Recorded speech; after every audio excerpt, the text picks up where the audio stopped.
Welcome again. My name is Gordon, just in case you don't know me. It's lovely to have you here. I think our online friends are joining us, and whether you're watching it live or through the week, you're equally welcome as everyone here in the building. For parents of small children or parents of big children, there is a parent and baby space out the back through the doors to the right. There are no children's clubs today, so if you need to take your small child out, if you're happier, there is a space just out to the right. But you're very welcome, lovely to see you. I see some new faces that I don't recognize. You're doubly welcome. Hopefully you're enjoying this morning, being blessed by God's word, and we're going to hear from Scott in a few minutes. We have very few announcements. Probably the only one actually is that on January the 19th, that's Sunday, 2 weeks, there's no 11:30 service because the church is going away for the weekend down to Avoca Manor. So there's a 10 o'clock traditional service here, but there's no 11:30 service on the 19th of January.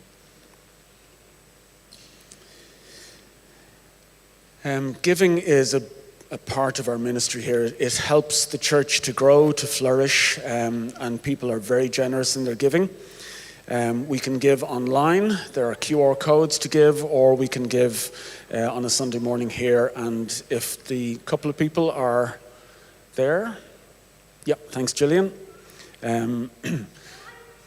No pressure. If you come prepared, that's fine. But we would love you to be part of the ministry here in Holy Trinity. And we're going to pass out the baskets, and we're going to take just a couple of minutes to get to know each other before Scott comes and speaks. So ask the person beside you what they got for Christmas. That's a good conversation opener. Thank you.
Good morning, everyone.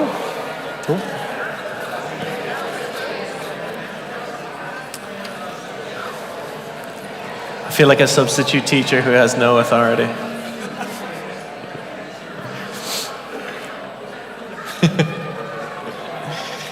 Good morning.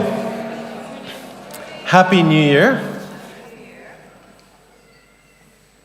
I'm very aware that that's definitely my kid, no question. I'm very aware that the new year holds all sorts of excitements, joys, and pressures, and whatever else for people. So I decided I'd open this morning's sermon by showing you a video that I put up on my TikTok during the week. This is about my journey back to running and experiencing New Year's resolutions.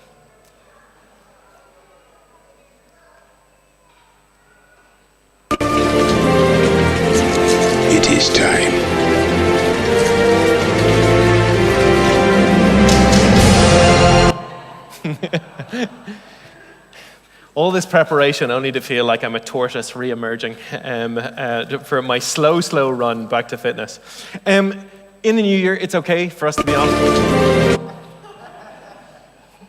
We'll just watch that on repeat the entire time. It's okay for the year to get off to a slow start. It's okay it's important that we acknowledge that 2025 is going to be a marathon, not a sprint, particularly if it's anything like the last few years. But this is a time, the first Sunday of the month, where we often take a moment for reflection and change. Not just because the calendars have changed, but because Christmas has reminded us what God is like. And so we take any chance that we get to start over, to change, and to be transformed. And so this morning in the church's calendar is called the second Sunday of Christmas. And our reading this morning is from John chapter 1. So I'm going to take us through our gospel for this morning and explore what there might be for us that can kind of frame the new year as we journey into it with God's help. So this is from John chapter 1, beginning at verse 1. In the beginning was the Word, and the Word was with God, and the Word was God. He was in the beginning with God. All things came into being through him, and without him not one thing came into being. What has come into being in him was life, and the life was the light of all people. The light shines in the darkness, and the darkness did not overcome it. There was a man sent from God, whose name was John. He came as a witness to testify to the light, so that all might believe through him. He himself was not the light, but he came to testify to the light. The true light, which enlightens everyone, was coming into the world. He was in the world, and the world came into being through him, yet the world did not know him. He came to what was his own, and his own people did not accept him. But to all who received him, who believed in his name, he gave power to become children of God, who were born not of blood or of the will of the flesh or of the will of man, but of God. And the Word became flesh and lived among us, and we have seen his glory, the glory as of a Father's only Son, full of grace and truth. John testified to him and cried out, "This was he of whom I said, 'He who comes after me ranks ahead of me because he was before me.' From his fullness we have all received grace upon grace. The law indeed was given through Moses. Grace and truth come through Jesus Christ. No one has ever seen God. It is God, the only Son, who is close to the Father's heart, who has made him known." One of the things that I do as part of my kind of preparation practices, especially when I know I'm preaching in a couple weeks, but I've got a little bit of time before I get there, is I like to sit with the gospel reading and to see what kind of emerges for me as I'm kind of preparing myself. And so I read this passage a couple weeks ago, and if you'd asked me later in that day to recite that passage to you, I could have given you like my best effort at like kind of remembering the general gist of what was in the passage. And if you'd asked me the next day, I could have given you bullet points. And over the 2 weeks, if you kept asking me what was actually in that passage that I had read and been reflecting on, the things by the end of it that would really come through are the things that hooked into my brain and became the thing that I couldn't help but focus on, the thing that burrowed in deep, the thing that was kind of like a song that was playing in the background all the way through those couple weeks, all through my conscious and unconscious preparation for this morning. And over Christmas, there was one line that I couldn't shake, and it was the glory of the only Son of God, full of grace and truth.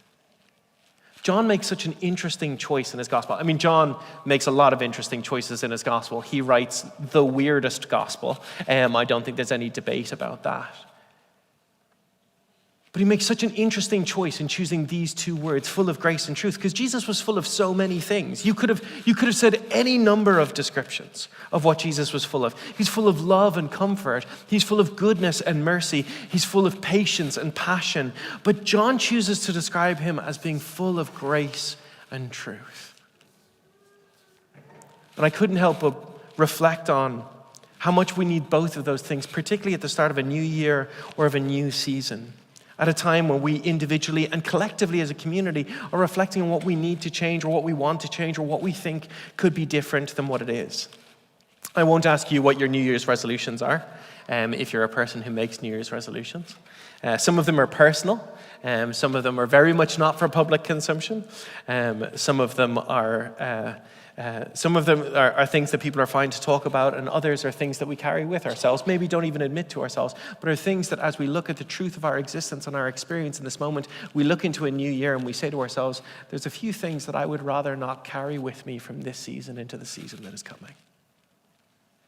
And whether these are official resolutions or just things in our lives that we believe need to change or would love to see differently, they all flow from a sense, I think, of incompleteness. A sense that things are not complete or perfect or as they should be. And that raises all of these different questions about the frameworks through which we evaluate our lives, the way in which we understand ourselves, our purpose, our meaning, and where we are at, and how we feel about where we are in our particular journey. Like if we say that something falls short, what does it short of? What does it fall short of? And who defines the standard of what that is? If we say that something is imperfect, what does perfect look like? And is perfect even possible for us? If something is unacceptable, who rules what is acceptable and what isn't? I think if you could, with permission, dive into the fullness of someone else's spoken and unspoken resolutions, the conscious and the unconscious, would tell you a lot about a person. It would expose their most significant relationships, their relationship with God, their relationship with others, their relationship with their body, with their past, and with their potential. It would show you whose voices are most significant to them in shaping their worldview. It would tell you the deepest truth about their insecurities, about where they find their identity. It would tell you the truth of their inner world. And we need truth, particularly whenever we go into a new season and we're invited to name what is. We need the truth of our inner world. We need the truth of our outer world, being able to discern what is true and what is real in the midst of a deluge of misinformation. We need the truth about God. We need the truth about ourselves. We need the truth about each other. We need the truth of reflection on where we're at and who we're becoming as God's people. And we need to wrestle with the truth and everything that it shows us. Some things that we love and are happy with and are inspiring, but other things that we find challenging or that we find it difficult to cope with. Over the last few years, I've had the pleasure in my chaplaincy work to work with a number of students who are going through the recovery process. They're recovering from addiction, and they're working through the 12 steps in Alcoholics Anonymous or in any number of other groups that work through the 12 steps. And it's been so fascinating to sit with them and to hear about their experience and to hear about the bravery that is required to confront the ways in which we become powerless to things. And I'm always captivated whenever the conversation turns to step 4 in the 12 steps. I won't ask you if you know the steps, but this is step 4. To make a searching and fearless moral inventory of ourselves. Have any bunch of words ever been put together in a more terrifying way than to make a searching and fearless moral inventory of ourselves? What a terrifying concept. And yet what courage. And what a beautiful invitation to acknowledge the truth. And not just the truth, but to acknowledge that the way that we think, that we act, and that we believe actually matter. You don't do this unless you believe what flows from it is of significance. That your life has significance, that it is consequential, that it has import to the eternal, that the way that we live, that what we choose, that how we act and speak and embody what it means to be God's people in the world actually matters. When we bravely embrace the truth, how then do we respond to the distance between what is and what should be, the gap between our reality and what we're called to? One of the reasons I wanted to talk about this morning is because there are so many different conversations happening in our world at the moment about what is going to be different this year. The choices we're going to make, the choices the world is going to make. And most of us have learned practices for dealing with shortcomings, imperfections, and the need for change. We usually inherit them, often from our families, but also from the media that we consume, the culture that we're surrounded by, and the stories that we grow up with. And I'll be honest with you, the learned practices we have for dealing with shortcomings, imperfections, and the need for change are mostly terrible. I don't think it's something that we are particularly good at. Some of us, as a coping mechanism, will use comparison. So we'll say, well, that might not be great about the way in which things are for me at the moment, but I'm not as bad as that person. I'd love to know who you thought of when I said that person. Because So many of us did. I mean, some of you are perfect, obviously. But for others of us, that person that we thought of, that person that we measure ourselves up against, that person who gives us permission to feel not as bad because they're worse, it's not necessarily a healthy coping mechanism. So some of us, we use comparison. Others use blame. And so we say, yeah, you're fine. That's true about me. Whatever. Yeah, that's true, but it's not my fault. I did it because this person, yada, yada, yada, yada, yada. And some of those things may be valid and perfectly reasonable. Because there always is reasons for the way in which we are, or for who we have become, or for what it is that we're grappling with. But reasons and excuses are not the same thing. Some of us cope through guilt, a constant presence of regret for what we have done, and a fear that it's all that we'll ever do. Others are trapped in shame, where the regret is not just about what we've done, but is about who we are instead. But what we find in Jesus, and it seems to me, every encounter that Jesus has is grace. John describes it as the glory of the Son of God embodied in truth and in grace. Not only that, in the same passage he says that from his fullness we have received grace upon grace. And at moments of reflection on who we are becoming in this world, we need truth and grace. We need the whole truth of what is real and honest and authentic, the searching and fearless inventory of who we are, the choices that we make, the thought practices we have, the prejudices that we settle for and even encourage in ourselves, the ways in which we look at other people through the lens of worthlessness rather than the image of God. We need that truth. And to embrace that truth. But we also need the God of grace who embraces everything that you find in your inventory of yourself and says there is grace enough for this, to forgive this, to heal this, to transform this. We need the two together, the interplay of truth and grace. Because blaming and comparison have no power to liberate you. And guilt has no power to save. And the only thing that shame can ever do is to control. It cannot transform. Only grace can bring wholeness and healing and freedom. Jesus comes into the world and he offers us grace and truth. And you see it in so many of his interactions.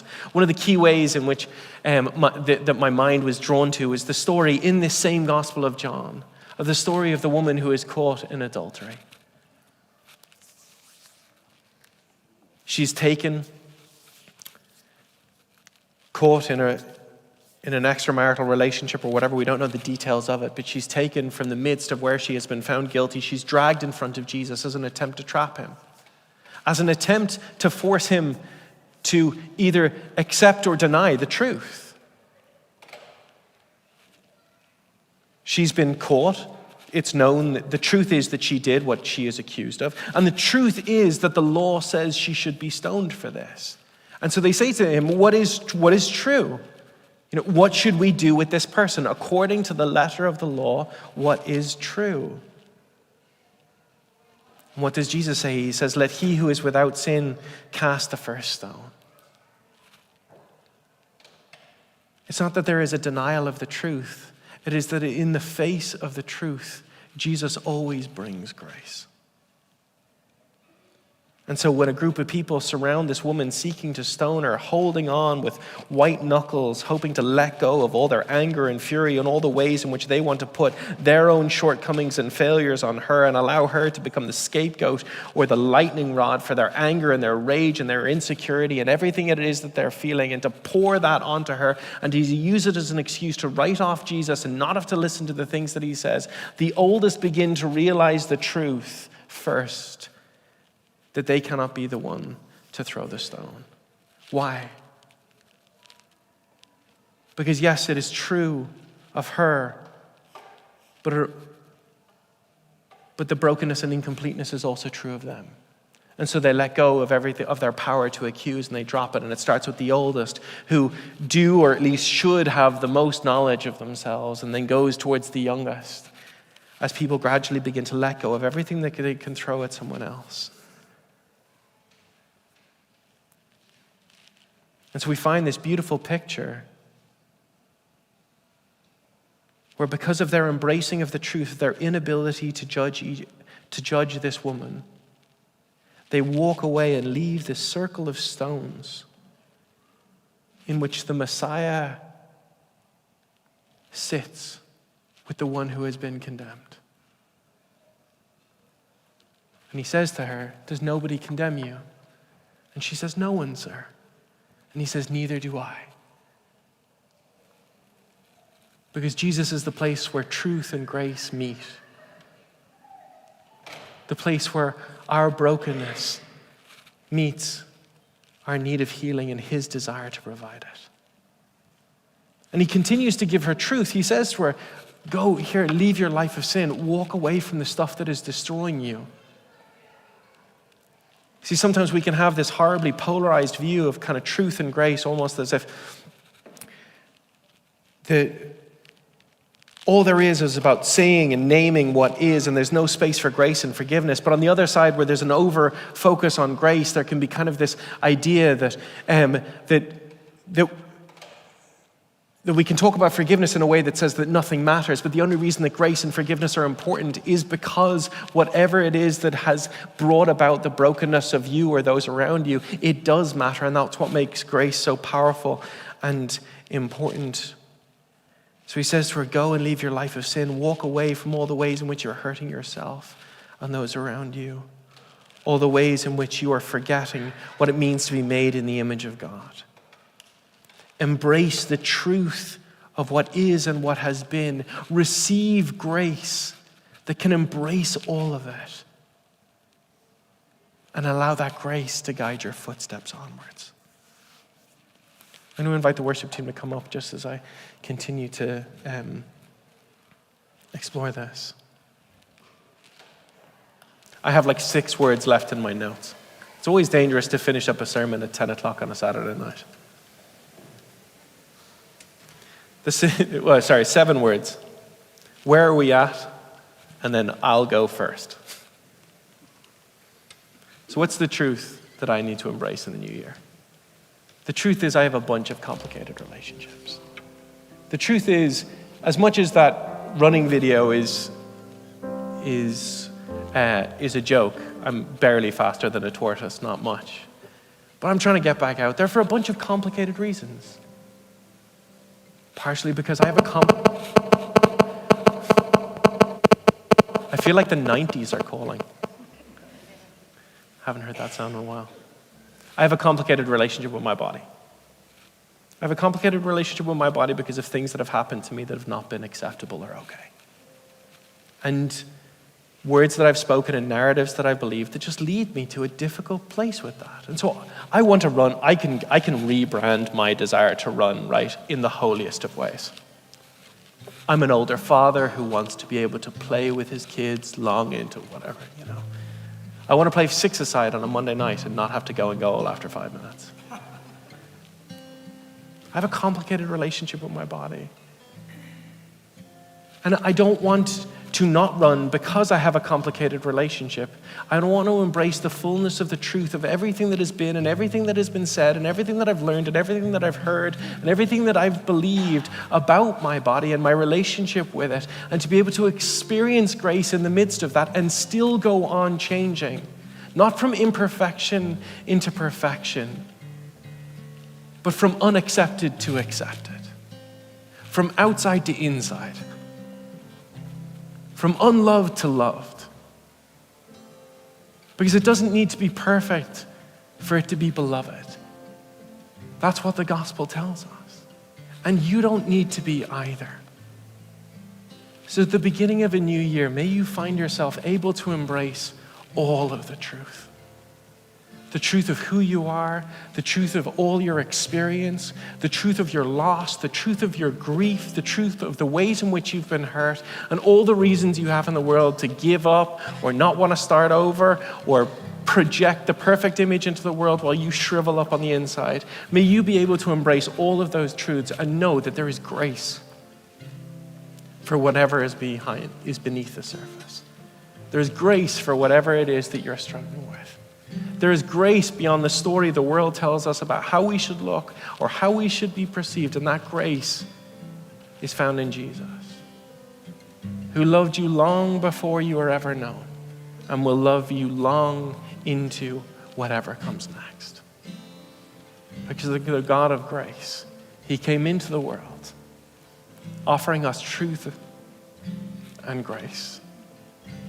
Grace upon grace upon grace upon grace. May this year be a year of truth and grace for you and for us as we figure out what it means to be God's people, made in his image and called to build his kingdom. Amen.